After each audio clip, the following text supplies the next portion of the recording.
كليوباترا سمراء البشرة ده ما كانش أول تحريف من نتفليكس، لكنه جزء من عمل ممنهج. وخلال الحلقة دي هتعرف إزاي نتفليكس وهوليوود ماسكين فرشة وعمالين بيلونوا في التاريخ. لكن قبل ما نبتدي الحلقة ما تنساش تدوس سبسكرايب، ويلا بينا نبتدي.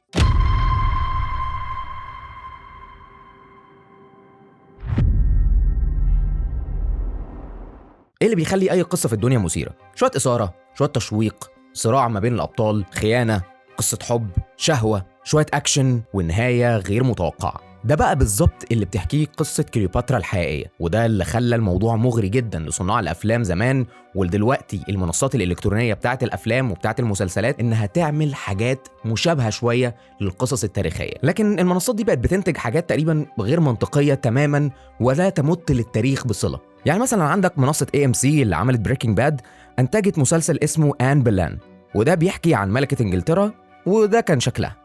لكن بقدرة قادر بعد ما انتجت المسلسل آن بولين بقى شكلها أسمر البشرة. لا يا راجل، ازاي يعني واحدة انجليزية في كل الرسومات وكل اللوحة الفنية لما تتعرض لجمهور كبير وبالملايين يبقى لونها أسمر؟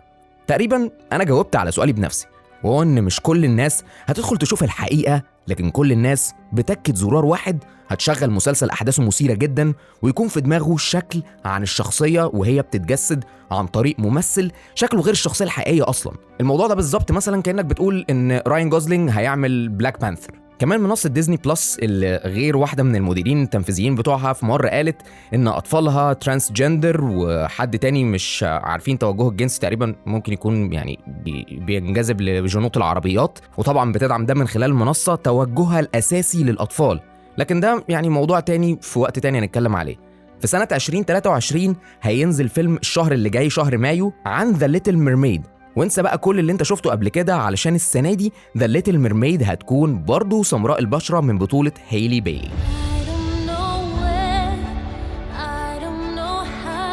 سنة 2022 دي سي كوميكس وبإنتاج من منصة أبل بلس طلعت بفيلم من أسوأ الأفلام تقريبا، وهو فيلم ذا بلاك آدم اللي تقريبا دوين ذا روك جونسون بيقدم فيه دور سوبر هيرو أو إله مصري قديم يعني. وطبعا ذا روك يعني هو من هاواي وشكله مش مصري خالص، بس يعني هو واخد تان فقشطة عادي يعني، فممكن نقول عليه مصري. بس صباح الفل أصلا يعني دوين ذا روك جونسون مش أول مرة يعمل حاجة ليها علاقة بمصر أو المصريين، لأنه هو عمل في فيلم ذا مامي عمل ذا سكوربيون كينج أو الملك العقرب، فيعني عادي بنعديها له يعني.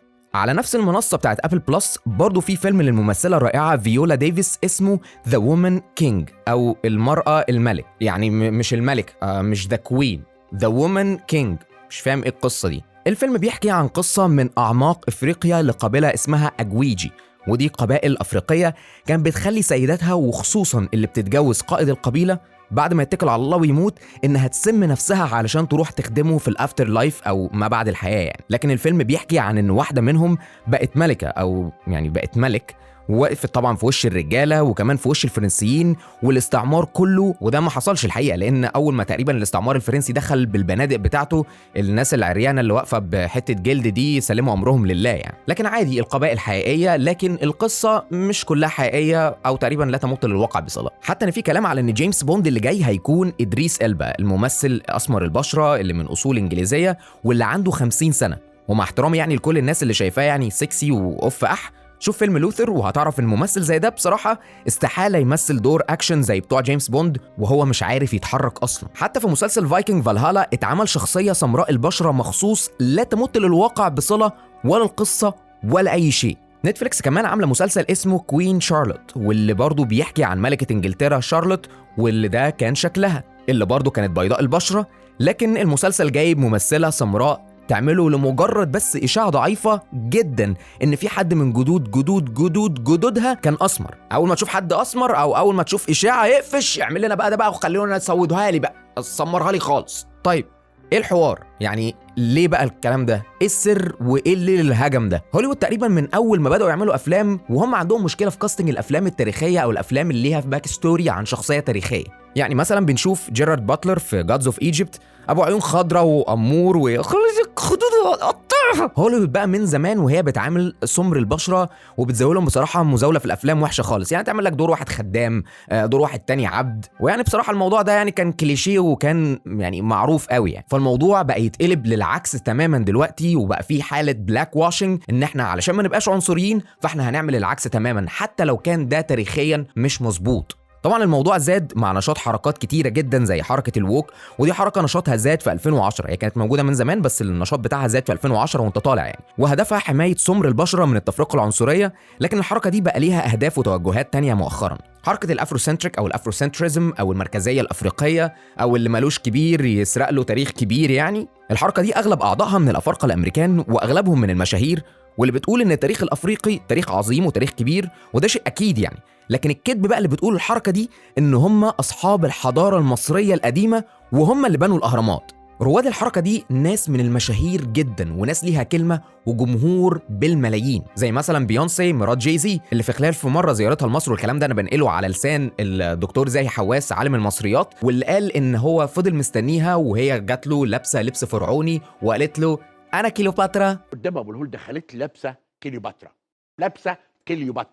لابسه ابيض وبتقول لي انا كليوباترا. بعد الصوره دي حصلت الخناقه، قلت لها كليوباترا ما كانتش شكلك اطلاقا، انت نكدت عليها. وهي طبعا اول ما سمعت الكلام ده قفشت قوي بصراحه من الموضوع ده. كيفن هارت الستاند اب كوميديان واللي اتلغت له حفله عند الاهرامات كانت المفروض ان هي تتعمل السنه دي، كانت هتكون كارثه بصراحه، واللي كان اكيد هيتكلم فيها عن الاهرامات بما انه يعني هو قاعد عندها.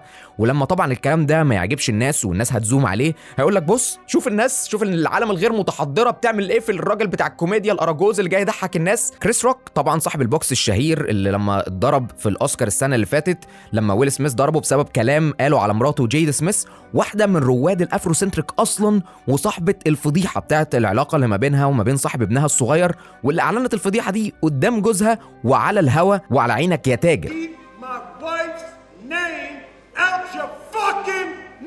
I'm going to. جيدا سميث قالت انها مولعه بتقديم ستات افارقه كملكات وكحاكمات. هو يعني مفيش مشكله بصراحه لو الموضوع ده حقيقه، لكن جيدا كمان مشاركه في جزء من انتاج وثائقي كليوباترا اللي موجود على نتفليكس، وكمان بتقوم بدور الناريتور او سرد القصه. طيب نيجي بقى للوثائقي اللي عامل جلبه وعامل مشكله كبيره دلوقتي، وهو وثائقي كليوباترا نتفليكس. مؤخرا بقى تحت مسمى وثائقي كليوباترا طلعت نتفليكس علينا يعني بحاجه من ضرب الخيال، بممثله سمراء البشره بتمثل دور كليوباترا.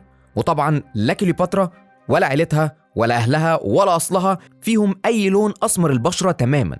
الوثائقي اللي في اعلانه الرسمي في حاجه كده ست كباره كده بتقول ان جدتها قالتها فكك يا بنتي من اللي قالوهولك في المدرسه زمان، كليوباترا was black. Cleopatra was black. She has become an icon. تخيل اصلا نتفليكس جايبه واحده مصدرها التاريخي جدتها. ايه العبط ده؟ كليوباترا اولا من اسره البطالمه نسبه لبطليموس، من اصول يونانيه من مقدونيا تحديدا، يعني من نفس عيله الاسكندر الاكبر وهم عيله اوروبيه. كانت فاتنه وساحره الجمال، وكانت تقريبا بتتكلم كل اللغات وبتقدر تتواصل مع كل الناس، وكانت اول حاكمه مصريه من اصول بطلميه تتكلم اللغه المصريه القديمه. كل الجداريات واللوح والتماثيل والعملات بتقول ان كليوباترا ما كانتش سمراء البشره تماما، لكن هي قصتها مثيره جدا وحلوه جدا. فانت لو حابب طبعا ان احنا نتكلم عنها في حلقه لوحدها ونقول قصه كليوباترا من اول ما اتولدت لحد ما اتكلت على الله، اكتب لي تحت في الكومنتس وانا احكي لك عليه، لان هي بصراحه قصه مثيره جدا وقصه حلوه جدا. ويمكن ده اصلا كان سبب كبير من اسباب انتاج نتفليكس الوثائقي اللي بقى مؤخرا نقطه قوه في منصه نتفليكس بسبب ضخامه الانتاج اللي بيضخوه في انتاج الوثائقيات والاخراج والسينما والرسائل اللي بتتقال فيه. لكن التاريخ المصري حافظ لنفسه كويس قوي وساب وراه احفاد عارفين هم مين وعارفين اصولهم مين. فانت اوعى في مره يضحك عليك بفخ العنصريه الكدابه وتشوف تاريخك بيتسرق قدام عينيك وانت قاعد ساكت علشان ما يتقالش عليك ان انت عنصري. كفايه اللي بيهرب اثار وبياخد قصادها فلوس بالملايين لان هو مش عارف قيمتها. كفايه اللي سكتوا واللي لسه ساكتين على اثار مصريه ماليه مدن العالم، بتزين اجمل بلاد الدنيا وبتزين اجمل متاحف اوروبا، واحنا لسه ما رجعناش الحاجات دي بلدنا اللي احنا اصلا اولى بيها. طبعا الكلام اللي انا قلته ده في حاجات تانية اكتر بكتير جدا للبلاك واشنج او تسويد التاريخ او تسويد السينما، واللي بيحصل بشكل ممنهج جدا من هوليوود ومن المنصات الالكترونيه. فانت خلي بالك انت بتشوف ايه او بتجيب معلوماتك منين. احنا وصلنا لنهايه الحلقه، فلو انت موجود على اليوتيوب ما تنساش تعمل سبسكرايب للقناه وتعمل لايك لو الفيديو عجبك، وتوريه لحد من صحابك يمكن يستفيد. اكتب لي بقى تحت في الكومنتس لو انت حابب نتكلم على موضوع معين، وما تنساش بقى تشوف الحلقات اللي فاتت وتفعل زر الجرس علشان تشوف الحلقات اللي جايه. كنت معاكم انا محمود النجار في نجار مسلح، ولحد ما نلتقي المره اللي جايه خلي بالكم من نفسكم. السلام عليكم.